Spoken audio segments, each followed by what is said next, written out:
नमस्कार। जिस तरह से बातचीत कर ले चुनावी प्रचार की, चुनावी वोटों की अपील की और चुनावी सर्वे की, तो चुनावी सर्वे के दौरान भी और चुनाव के वोटों की अपील के दौरान भी इस वक्त हम मौजूद हैं अटेली विधानसभा के गांव राता कला में। यहाँ हमारे साथ मौजूद है एक हाईली क्वालिफाइड कैंडिडेट जो ग्राम पंचायत राता कला से ही चुनाव लड़ने जा रही हैं। बातचीत कर ले विकास की, बातचीत कर ले गांव के जो समस्या है उनके निदान की, तो इसके बारे में बातचीत करेंगे, उनसे जानने की कोशिश करेंगे कि जो चुनाव है वो लड़ने का मुख्य उद्देश्य क्या है, क्यों राजनीति में आना चाहते हैं। हाईली क्वालिफाइड है, शिक्षक भी बन सकते हैं, लेकिन राजनीति में आना ही उचित क्यों समझा। तो आइए एक बार हम भाई साहब है उनसे मिलेंगे और बातचीत करेंगे। भाई साहब नमस्कार। नमस्कार। एक बार आप अपना परिचय दें सर। नमस्कार। मेरा हाथ जोड़ के पूरे गांव से मेरा हाथ जोड़ के नमस्कार सभी को। जी हाँ जी, मैं विक्रम यादव जी। हाँ, मेरी मैडम सीमा जी जो अभी सरपंची का चुनाव में खड़ी हुई है। जी जी। MA BEd BLE CSC है जी। हम आज से 2016 से CSC चला रहे हैं। जी 2016 से CSC चला रहे हैं, तो हमने लोगों के बहुत काम भी किए हैं जी। जो CSC से BLE हैं। तो यहाँ पे लोगों का आना जाना होता है, बच्चे भी आते हैं, बड़े बुढ़े भी आते हैं। उनकी जो भी ऑनलाइन सेवाएं हम उनको 5-6 साल से दे रहे हैं। जी।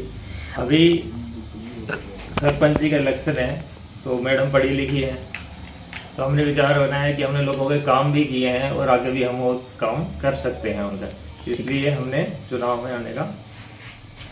अभी बातचीत कर ले तो गांव राता कला में जो पिछले समय में जो प्रतिनिधि रहे हैं उनकी बदौलत आने वाले समय में अगर पंचायत गठित होती है, आपकी जो मिसेज है वो सरपंच पद पर चुनी जाती हैं, तो कौन कौन से जो कार्य होंगे वो आपकी मुख्य प्रायोरिटी में होंगे, सबसे पहली प्राथमिकता में कौन कौन से कार्य करवाए जाएंगे। सबसे पहला कार्य रहेगा, आजकल डिजिटल जमाना है जी, अभी कुछ ऑनलाइन हो गया है जी, तो ये सेवाएं तो हम दे ही रहे हैं सभी को। तो सबसे पहले हम एक गांव में एक कंप्यूटर लैब जी, जिसमें लैब शुरू करेंगे, जी। उसमें हम 10 कंप्यूटर से के लगभग हम लगाएंगे बच्चों के लिए। जी, तो उसमें बच्चे आएंगे, अपने फॉर्म वगैरह भरेंगे, ऑनलाइन CSC का जो भी काम है वो करेंगे बच्चे। ये काम हम सबसे पहले करेंगे जी। और जो भी निःशुल्क सेवा है, जैसे कोई फीस है, सिर्फ उससे फीस ही लेंगे हम, ऊपर उससे एक्स्ट्रा कोई चार्ज नहीं होगा। यानी कि कोई बच्चा है अटेली जाता है, हमारे पास आता है 150 रुपये फॉर्म के देता है जी। हम बच्चों से वो भी नहीं लेंगे, हम ये बिल्कुल निःशुल्क करेंगे। चलिए अभी बातचीत कर लेते हैं। अगर आप सरपंच चुने जाते हैं तो किस तरह से जो गांव के विकास कार्य हैं उनको आप गति देंगे, किस तरह से जो गांव में विकास है, गांव की जो समस्या है, गांव की समस्याओं का निदान निराकरण किस तरह से करवाने का काम आप करेंगे। हम सभी का ध्यान रखते हुए, माताओं बहनों का जी सभी का, उनका सबका ध्यान रखेंगे, उन्हें इंसाफ दिलाएंगे जी गांव में, और गांव में वाईफाई लगवाएंगे, जी प्रमुख स्थानों पर CCTV कैमरे लगाए जाएंगे। जी और जो अभी हमारे गांव में नालियों की बहुत बड़ी समस्या है, जी सही से उनका निकास नहीं होता है पानी का, जी। सबसे पहले हम वो काम करेंगे जी। नालियों का जो निकास है अच्छी तरह से वो पानी एक इकट्ठा हो, वहां जाए, मतलब किसी के घर के आगे कोई कीचड़ वगैरह ना हो। जी।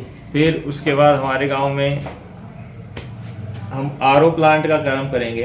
अभी जो तैयार तो हो रहा है कि हर एक घर में पानी, सभी को RO का पानी मिले पीने के लिए। जी जी ये हमारी पूरी कोशिश रहेगी। और जो गांव की अभी गलियां सभी बनी हुई हैं, बाकी जो भी छोटी मोटी गलियां बच रही हैं वो भी हम करेंगे जी।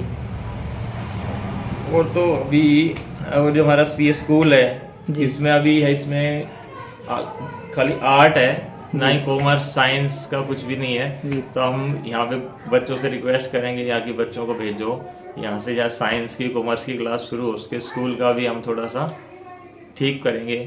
फिर आंगनवाड़ी है जी। उनमें भी बच्चों का सही से पालन पोषण हो, उन पर भी हम पूरा फोकस करेंगे। गांव के जो युवा है, क्या उनके खेल के लिए भर्ती की तैयारियां करने के लिए क्या गांव में खेल के मैदान हैं? नहीं है खेल के मैदान, हमने खेल के मैदान भी हमने एक किया है, पूरी कोशिश रहे कि एक बढ़िया खेल मैदान हम बनाने का पूरा प्रयास करें। तो इसके अलावा बातचीत कर रहे तो मुख्य जो कैंडिडेट है वो महिला है, तो बेटियों के लिए आपके पास क्या खास है, क्या खास घोषणा बेटियों के लिए रहेगी? बेटियों के लिए जो उनका हक है उनको हम दिलाएंगे। अभी ऐसा तो कुछ हमारे गांव में है नहीं कि कुछ गलत हो रहा हो जी। बाकी जो है अभी तो पूरा गांव है, ऐसी बात नहीं है कि सब बच्चे को अपना ख्याल रखते हैं, और जो भी ऐसी कोई बात होती है तो हम उनका आगे होके उनका साथ देंगे। चलिए, कहते हैं कि महिला शक्ति विकास का द्योतक होते हैं, और बातचीत कर ले तो महिला का पढ़ा लिखा होना काफी जरूरी है, हाईली क्वालिफाइड है। आने वाले समय में गांव राता कला से सरपंच पद की भावी प्रत्याशी हैं सीमा देवी जी हमारे साथ मौजूद है, उनसे भी बातचीत करते हैं। सीमा जी नमस्कार। सबसे पहले आपका स्वागत है न्यूज चैनल में। तो जिस तरह से आपने चुनाव लड़ने का मूड बनाया है, आने वाले समय में आप भावी प्रत्याशी हैं, तो क्या आपकी जो गांववासी है, जो गांव की बहन बेटी है, जो युवा है, जो सम्मानित मतदाता हैं, उनसे किस तरह से क्या अपील रहेगी आपकी? सभी से यही अपील रहेगी आने वाले चुनाव में मेरा साथ दे, और मैं सभी को अपने साथ, सभी बहन बेटियों को अपने साथ लेकर चलना चाहूंगी। जो आज की युवा पीढ़ी है, जो अपने गांव की सभी बहु बेटियों का ख्याल रख सके और उनका हक दिला सके, उन्हें किसी प्रकार की कोई परेशानी ना हो। आप भी एक महिला की तकलीफ को समझती हैं, तो बेटियों के लिए कुछ खास करेंगी क्या आने वाली योजना में, जो अभी तक पीछे नहीं हुआ हो?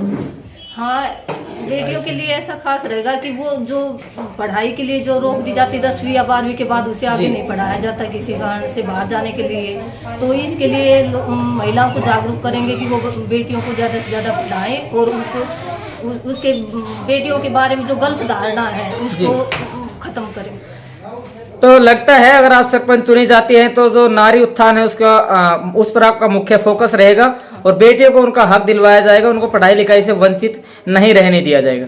तो ये हमारे साथ आज के हमारे खास मेहमान के रूप में मौजूद रहे गांव राता कला से सरपंच पद की भावी प्रत्याशी हाईली क्वालिफाइड सीमा देवी जी, जिन्होंने कहा है कि भाई अगर हम सरपंच पद पर चुने जाते हैं तो जो महिलाएं हैं उनके विकास को प्राथमिकता में रखा जाएगा, बेटियों को उनका हक दिलाया जाएगा, और सबसे बड़ी बात बेटी बचाओ बेटी पढ़ाओ अभियान से जुड़ के भी एक बात की है कि भाई लड़कियों की शिक्षा में किसी प्रकार की कोताही नहीं बरतने दी जाएगी, लड़कियों को उच्च दर्जे की जो शिक्षा है वो यहाँ पर अवेलेबल करवाई जाएगी। और जिस तरह से इनके जो हस्बैंड है, इन्होंने भी बताया है कि डिजिटल और टेक्नोलॉजी का दौर है, तो इस समय में गाँव में जो डिजिटलाइज है या फिर लाइब्रेरी है उसका विशेष ख्याल रखा जाएगा, शिक्षा और स्वास्थ्य पर मुख्य फोकस रहेगा। और आपको लगता है कि इन्होंने जो वादे किए हैं, या फिर अगर ये सरपंच पद पर चुने जाते हैं तो अपने द्वारा किए गए वादों को ये पूरा करेंगे, तो आप इनके हाथ मजबूत करें, इनको वोट करें और सपोर्ट करें। आने वाले समय में एक उच्च शिक्षित कैंडिडेट आपके सामने है, किसी भी गांव के विकास के लिए कैंडिडेट का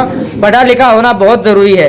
तो हमारी तरफ से यही अपील रहेगी कि अगर आप चाहते हैं कि आपके गांव का समग्र समुचित विकास हो तो आप इन्हें वोट करें और इनके हाथ मजबूत अवश्य करें। बहुत बहुत धन्यवाद जी हमारे साथ जुड़ने के लिए।